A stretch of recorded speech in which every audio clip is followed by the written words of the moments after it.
तो आज मैं यहाँ पे बहुत ही अच्छी साबूदाना से बनी हुई रेसिपी लेकर आई हूँ। तो मज़ेदार और अच्छी रेसिपी है, टेस्टी रेसिपी है। व्रत में बनाकर आप इसको खा सकते हैं। तो सबसे पहले मैंने यहाँ पे एक बाउल ले लिया है, 1 कटोरी साबूदाना ले लिया है और इसको पानी से अच्छे से धुल लीजिएगा।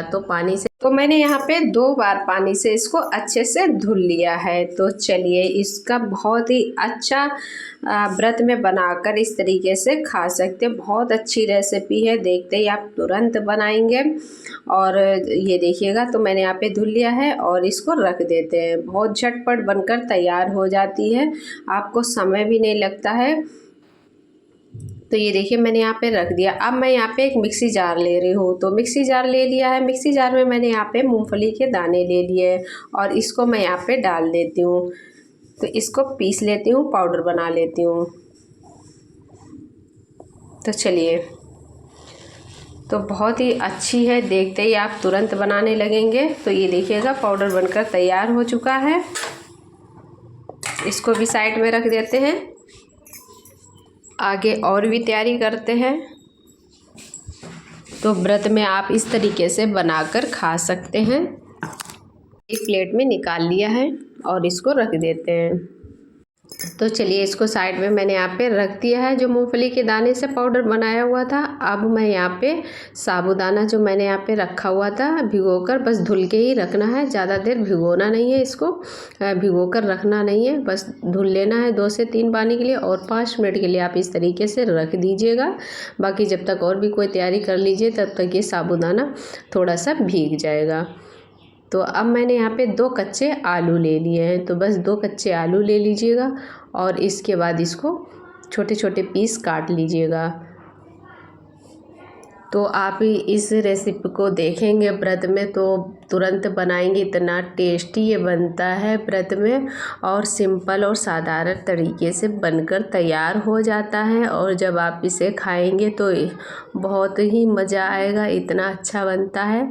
जब आपको ये मैंने यहाँ पे मिक्सी जार में कच्चे आलू डाल दिए हैं। तो 2 कच्चे आलू छोटे छोटे इसके पीस कीजिएगा, ज़्यादा बड़े पीस करेंगे तो मिक्सी में पीसेगा नहीं। तो अच्छे से छोटे छोटे पीस कर लीजिए। तो ये देखिए ज़्यादा मैंने यहाँ पे नहीं भिगोया हुआ था, बस इसको धुल लिया था। और धोने के बाद 5 से 7 मिनट इसको इस तरीके से ऐसे रख दीजिएगा। तो ये अच्छे से साबूदाना पानी एब्जॉर्ब कर लेता है और भीग जाता है। तो थोड़ा सा सॉफ्ट हो गया है। तो चलिए इसको पीस लेते हैं। बहुत अच्छे से ये बनकर तैयार हो जाता है। तो अब मैं यहाँ पे हरी मिर्च ले रही हूँ। तो हरी मिर्च डाल दीजिएगा। तो मैंने यहाँ पे 2 हरी मिर्च ले ली हैं। अब मैं यहाँ पे जीरा ऐड कर रही हूँ। तो जीरा डाल दीजिएगा, हरी मिर्च डाल दीजिएगा और कच्चे आलू छोटे छोटे पीस काट कर इसमें डाल दीजिएगा और साबूदाना। तो जीरा वगैरह सारी चीज़ें मैंने डाल दी हैं। चलिए इसको पीस कर तैयार कर लेते हैं। तो ये देखिएगा पीस कर तैयार कर लिया है बिल्कुल। तो ये देखिएगा पेस्ट की तरह बन गया है। तो इसको बिल्कुल बारीक पीसना है। एक भी आलू की छोटी छोटी सी गुठलियाँ वगैरह जैसी नहीं रहनी चाहिए, बिल्कुल बारीक पेस्ट सा बन जाए, नहीं फिर आगे बनाने में दिक्कत होगी। तो ये देखिएगा। तो चलिए अब इसको क्या करते हैं, एक बाउल में निकाल कर रख लेते हैं। तो बहुत अच्छी बनती है जब आप साबूदाना से इस तरीके से, साबूदाना और 2 कच्चे आलू से इस तरीके से बनाएंगे, बहुत अच्छी बनकर तैयार होती है।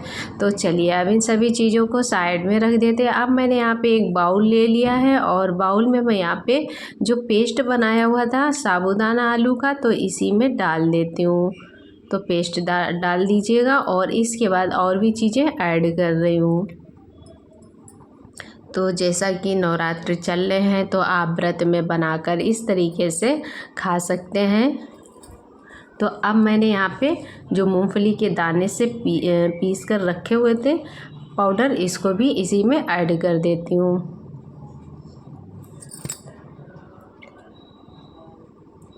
तो चलिए मैंने यहाँ पे इसको भी डाल दिया है और इसको अच्छे से मिक्स कर दीजिएगा। तो इसका पेस्ट पतला नहीं बनाना है, बस इस तरीके से बनाकर तैयार करना। और इसमें पानी बिल्कुल भी नहीं डालना है, क्योंकि आलू में और जो साबूदाना पीसा हुआ था तो उसी समय जो है थोड़ा सा था, इसी में अब आप इसमें पानी नहीं ऐड कीजिएगा। तो अब मैंने यहाँ पे जो मूंगफली के दाने से पाउडर बनाया तो सभी पाउडर इसी में डाल देते हैं और इसको अच्छे से मिक्स कर देते हैं। तो इसको मैं यहाँ पे अब साइड में रख देती हूँ। अभी मैंने यहाँ पे नमक नहीं ऐड किया है। तो चलिए अब जब तक कि इसको साइड में रख देते हैं, अब चटनी बना लेते हैं। चटनी बनाने के लिए मैंने यहाँ पे हरा धनिया ले लिया है और हरी मिर्च ले ली है। तो व्रत की चटनी तैयार कर लेते हैं। हरी मिर्च भी ऐड कर दी है। अब मैं यहाँ पे दही ऐड कर रही हूँ। तो दही डाल दीजिएगा, हरी मिर्च डाल दीजिएगा, हरा धनिया डाल दीजिएगा और जो व्रत में नमक खाते हैं नमक ऐड कर दीजिएगा। बाकी मैं यहाँ पे जीरा ऐड कर रही हूँ, जीरा ऐड कर दीजिएगा। अब मैं यहाँ पे सेंधा नमक ऐड कर रही हूँ, तो सेंधा नमक डाल दीजिएगा और बाकी दही डाल देते हैं। तो बस इसकी चटनी व्रत की बनकर तैयार हो जाएगी। थोड़े से मैं यहाँ पे मूंगफली के दाने डाल देती हूँ और इसको पीस कर तैयार कर लेती हूँ। तो ये देखिएगा चटनी बनकर तैयार हो चुकी है। तो चलिए इसको एक कटोरी में निकाल कर रख देते हैं। तो व्रत की चटनी बनकर तैयार हो चुकी है। बाकी और भी तैयारी करते हैं। जो बैटर बना कर रखा हुआ था वो साइड में रखा हुआ है। तो चलिए अब इसको बनाना शुरू करते हैं। तो व्रत की चटनी को तैयार कर लिया है, साइड में इसको रख देते हैं। तो बहुत ही अच्छी व्रत की चटनी इस तरीके से बनाइएगा, बहुत अच्छी लगती है। ये देखिएगा। तो अब मैंने यहाँ पे जो बैटर बनाकर तैयार किया हुआ था, साबूदाना, आलू से, मूंगफली के दाने का जो पाउडर बनाकर रखा हुआ था सभी चीज़ों से, तो इसको ये देखिएगा रख दिया था मैंने।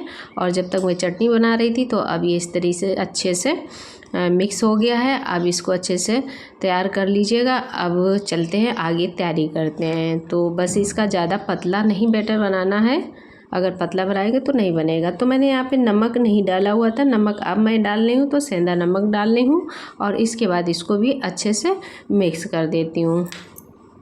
तो मिक्स कर दिया है। तो चलिए अब एक बोतल ले लेते हैं। तो इस तरीके से एक बोतल ले लीजिएगा, कोई भी आपके पास छोटी सी बोतल हो, और इसमें आप किसी सुई से, गर्म चीज़ से आप इस तरीके से इसका एक होल करके और साइडों में इस तरीके से कर दीजिएगा। तो बहुत ही अच्छा इस तरीके से बनाएंगे, बहुत अच्छा लगेगा।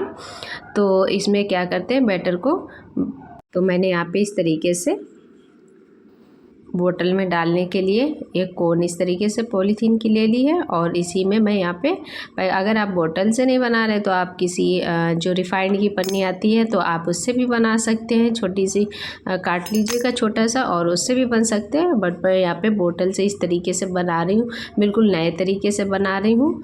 तो चलिए इसके अंदर इसको बैटर को डाल देते हैं, इसके बाद मिलते हैं। डाल दिया है बोतल में इस बैटर को, ये देखिएगा। तो बस इस तरीके से डाल दीजिएगा और इसकी ढक्की लगाकर बनाना शुरू करते हैं।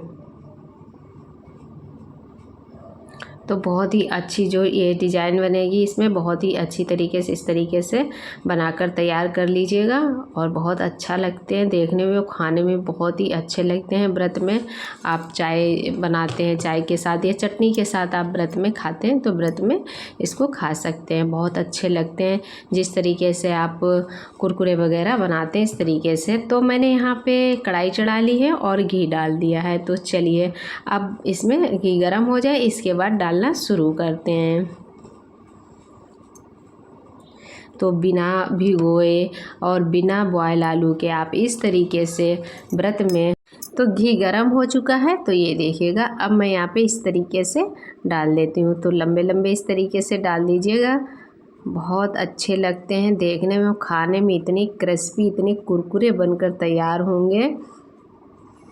और अगर आप लोगों को हमारी वीडियो अच्छी लगे तो हमारी वीडियो को पूरी देखिएगा। और हमारा चैनल अभी तक आप लोगों ने सब्सक्राइब नहीं किया है तो सब्सक्राइब भी कर लीजिएगा। तो ये देखिएगा मैं यहाँ पे इस तरीके से बनाकर तैयार कर लेती हूँ।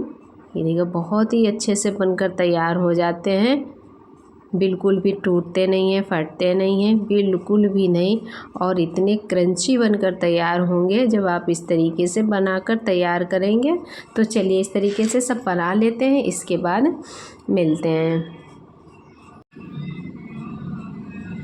तो ये देखिएगा इनको अच्छे से इस तरीके से पलट देते, लाल बिल्कुल हो जाए गोल्डन इस तरीके से, तभी इनको निकालिएगा। तो इस तरीके से चला, मतलब हिला दीजिएगा इनको, तो दोनों साइडों से अच्छे से ये रेड हो जाएंगे। तो और भी क्रिस्पी और कुरकुरे बनकर तैयार होंगे। बहुत अच्छे लगते हैं जब आप इस तरीके से व्रत में ये बनाकर खाएंगे।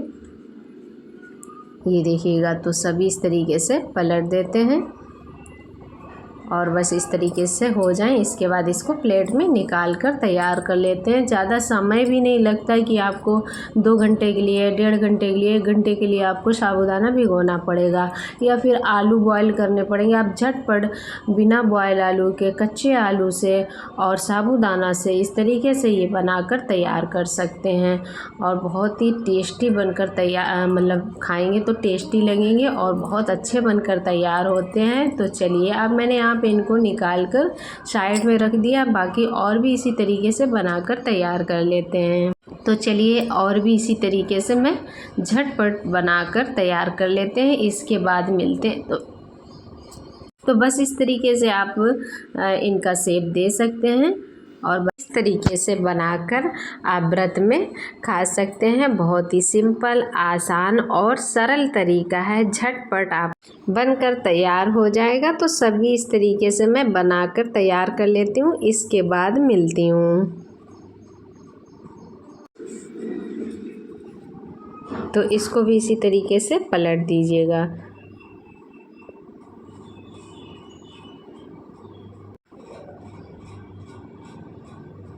तो चलिए, एक प्लेट में निकाल कर रख लेते हैं।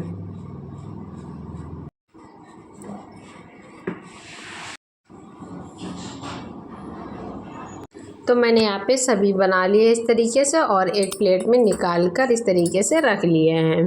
देखिएगा कितने अच्छे बने हैं। बहुत ही अच्छे लग रहे हैं देखने में। जितने अच्छे लग रहे हैं उतने खाने में अच्छे लगेंगे। तो चलिए, मैं यहाँ पे सभी इस तरीके से बनाकर तैयार कर लिया है। तो ये देखिएगा, मैंने यहाँ पे एक प्लेट में इस तरीके से रख दिए हैं। तो बहुत ही अच्छे क्रिस्पी कुरकुरे बनकर तैयार हुए हैं। तो चलिए, इस तरीके से मैंने यहाँ पे एक प्लेट में रख दिए और मैंने यहाँ पे जो व्रत की चटनी बनाकर तैयार की वो भी, तो ये देखिएगा कितने अच्छे लग रहे हैं। तो चलिए, बनकर तैयार हो गए हैं। तो आप लोगों को कैसे लगे बताइएगा और व्रत में जब खाएंगे बहुत ही अच्छे लगेंगे। तो चलिए, चटनी और साबूदाना और आलू से बनाया हुआ ये रेसिपी आप लोगों को कैसी लगी? अगर अच्छी लगी तो बताइएगा। और ये देखिएगा कितने कुरकुरे हैं, ये देखिए कितने क्रिस्पी। तो बहुत ही अच्छे बने, बताइएगा। और बहुत ही साधारण तरीके से बनकर तैयार हो गए हैं। तो ये व्रत में बनाकर मैंने यहाँ पे तैयार किए हैं। तो नवरात्रि चल रहे हैं, तो नवरात्रि स्पेशल मैंने यहाँ पे बनाए हुए हैं। तो इसमें ना ही आपको घंटों साबूदाना भिगोने की ज़रूरत है, ना ही आपको आलू बॉयल करने। झटपट आप बिना आलू बॉयल करे, बिना साबूदाना भिगोए ये बना कर तैयार कर सकते हैं। बहुत ही अच्छा लगता है और ये आप चटनी के साथ खाइएगा, बहुत ही टेस्टी लगते हैं। तो इस तरीके से मैंने यहाँ पे व्रत की भी चटनी बनाई हुई है। तो व्रत की चटनी और ये जो साबूदाना से बनाकर तैयार किए हैं। तो आप लोगों को कैसे लगे?